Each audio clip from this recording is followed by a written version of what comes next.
The exact figures of cancer patients in the country is not known. What is known, however, is the fact that once you're diagnosed with the disease, the journey towards seeking medical care is one long, treacherous journey that many do not finish.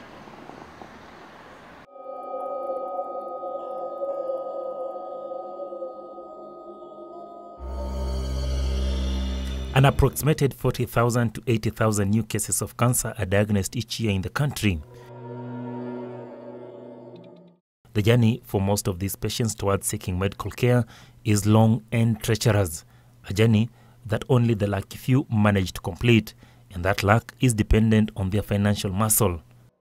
As I am talking to you, there is I call her my mother. She's seriously sick in Bondo. She's suffering from throat cancer. And that mother has stayed there for almost something to do with years and years. Because she was told to go to Tenwek. And now raising that fee to take her to Tenwek has been a problem. In fact, she's just there dying. Hospitals which are there, I think there are 4 which are professional or national.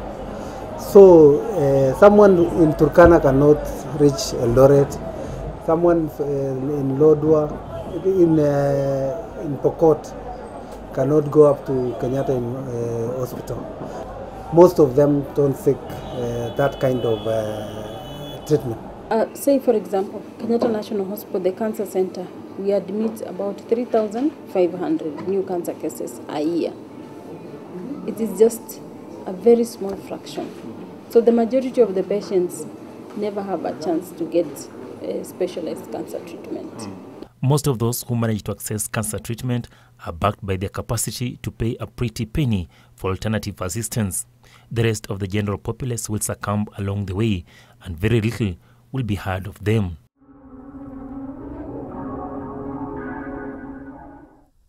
Their family living to tell horrific tales of how they helplessly watched their loved ones die, of how family finances were depleted to the last cent, and yet the services being sought remain a mirage. Sasa baba yake alikuwa amechukua loans, hata apati mshahara, hata hapa kwa nyumba tulikuwa tunaishi tu kwa neema ya Mungu. Haya, huyo kijana wangu, kuna kijana hakuwa huko Nairobi. Ile pesa yenye alilipwa, mwenye ako hapo kwa picha.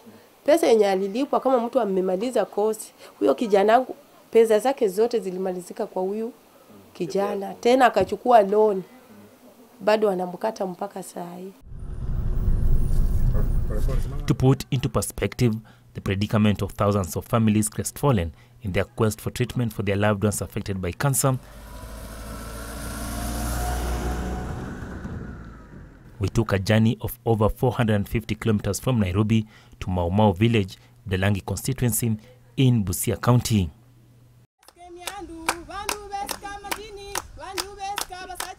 Here, we find John's family performing a daily ritual they become accustomed to for the last 2 weeks after losing one of their own. The family was cast into the national limelight after their son John Bwire Adundo's plight was highlighted in several social media platforms. This campaign drew the attention of some of State House operatives, albeit a little too late. Bwire finally succumbed to the disease at a tender age of 16. Even without the help of the man from the State House, we could have been not admitted even when the boy was dying.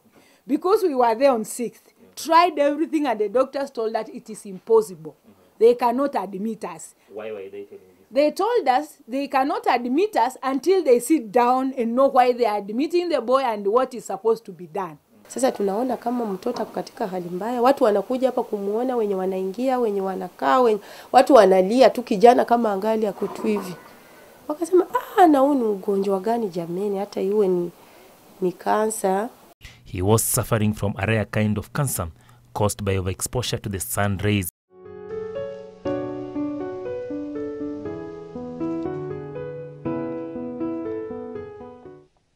The family is yet to come to terms with his untimely departure. Theirs was a journey of desperation spanning well over 2 years. But when they finally accessed the services they so dearly needed, it was too late.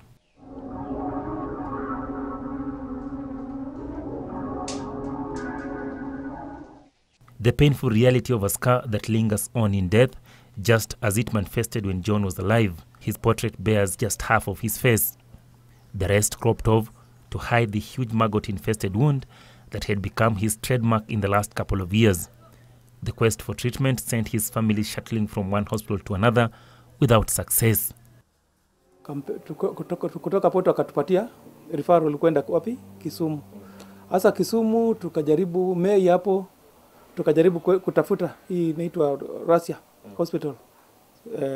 Tukaenda huko, tukapewa, tulifika. Tukaambiwa kila kitu. Lakini wakatuambia tukuja after 1 month. Manaka hakushughulikiwa.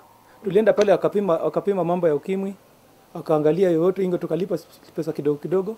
Tukaambiwa tuende 29th, it was now in May, and then we were told to go there on around 29th of June.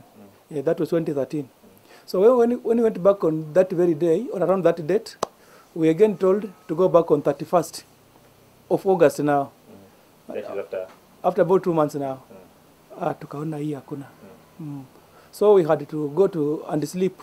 We had to sleep in Busia. Hospitali ni tabu sana kupata usaidizi na ni hakika. Na tena nilikuja nikagundua kama hauna huko mtu mwenye hata unajua hata daktari mmoja mwenye unajuana na yeye hakuna usaidizi. Hakuna.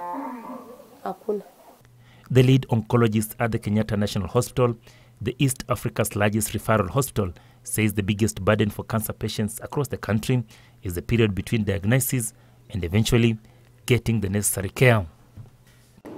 He went to Kisumu, they took a biopsy, maybe they have to send it to Nairobi to confirm that it's cancerous. So you go back home and wait, because you know the movement in between takes time. Then when you go back, now you are told, okay, now go to Nairobi.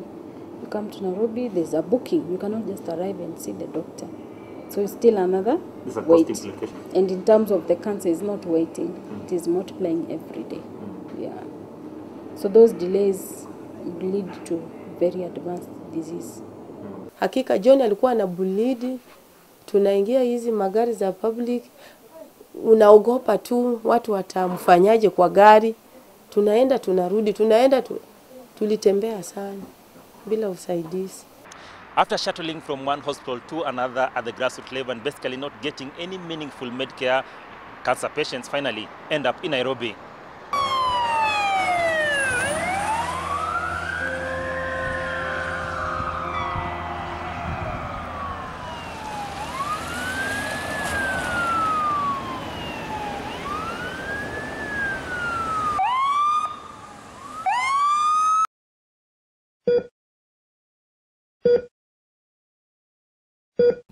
Limited public medical facilities across the country that offer cancer treatment stretches the situation beyond the reach of ordinary Kenyans.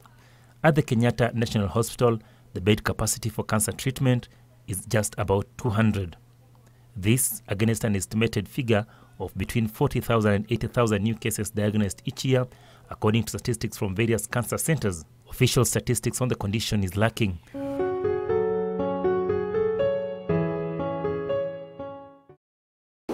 We don't have a national cancer registry, but it is estimated that in a year, for a Kenyan population of over 40 million, we see about 40,000 new cancer cases per year. And we lose more than half of this. They succumb to the cancer because probably they cannot access early treatment or they are coming late. Yes. The main referral hospital in the country has only 2 machines available for radiotherapy services, way below the optimum number of at least 10. One machine can comfortably serve 35 patients. Currently, the 2 machines serve more than 150 patients daily.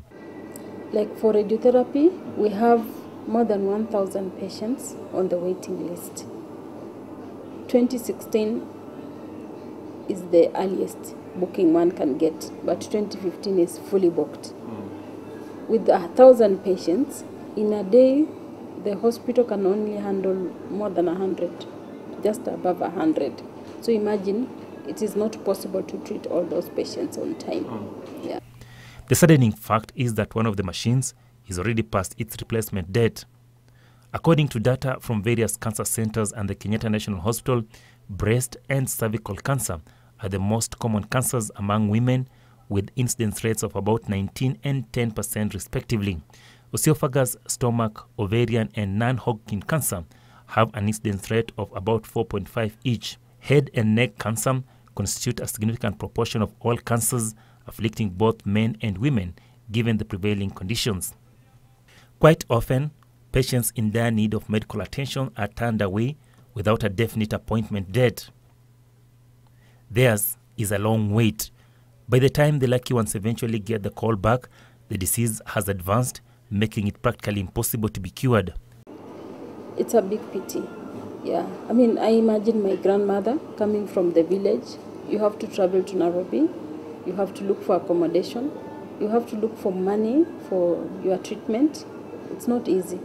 So majority, by the way, when you are told, okay, now you need referral to Kenyatta or Nairobi for further treatment, they don't come.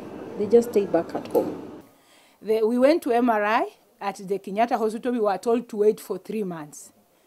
To me, I was like, this case is serious. Why can't they do as quick as possible? But I was told we have to queue to wait because there are other people who are waiting.